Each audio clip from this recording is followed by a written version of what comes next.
চল দেখে আসি, চল দেখে কি করতেছিস? আরে বলিস না, না কষ্ট করে ডাটা সেট চালু করার চেষ্টা করছি, তাও হচ্ছে না। আরে দাদা, এখন কি ডেটা সেট আর ম্যানুয়ালি কালেক্ট করতে হয়? তুই একজন আইটি স্টুডেন্ট হয়ে কিভাবে বলতেছিস যে ম্যানুয়ালি কালেক্ট করতেছিস? চল আমরা রাকিবের কাছে যাই, চল। এই ওই যে রাকিব, চল চল। কিরে রাকিব, কেমন আছিস? এই আল্লাহ রাখছে। আরে আমরা তো তোর কাছে আসছি একটা প্রবলেমের জন্য।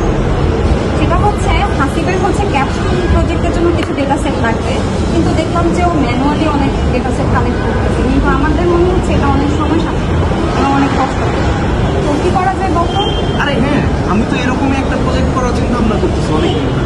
এই যে কিন্তু অনেক সমস্যা জানিস, টাকা পয়সাও মানে হচ্ছে ব্যবসা করা আছে এখানে, আমি একা একা চালাইতে পারতেছি না। তো তোরা আসছিস অনেক ভালোই হলো, সবাই মিলে চলে প্রজেক্টটা করেই ফেলি। চল চল চল।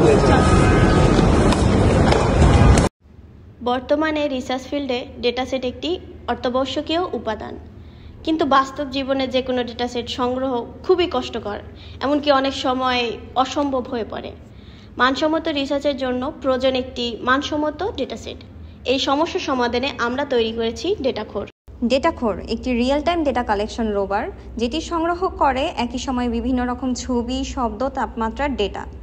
যেহেতু ডেটাখোর রোভারটি ডেটা কালেকশন কাজে ব্যবহৃত হচ্ছে, তাই এইটি ব্যবহার করা হয়েছে বিভিন্ন ধরনের সেন্সর মডিউল, যেমন টেম্পারেচার অ্যান্ড হিউমিডিটি মেজারের জন্য DST-11, অবজেক্ট ডিটেকশনের জন্য ব্যবহার করেছি আল্ট্রাসনিক সেন্সর, এমনকি পরিবেশ থেকে বিভিন্ন সাউন্ড অ্যান্ড নয়েজ সংগ্রহ করার জন্য ব্যবহার করেছি মাইক্রোফোন।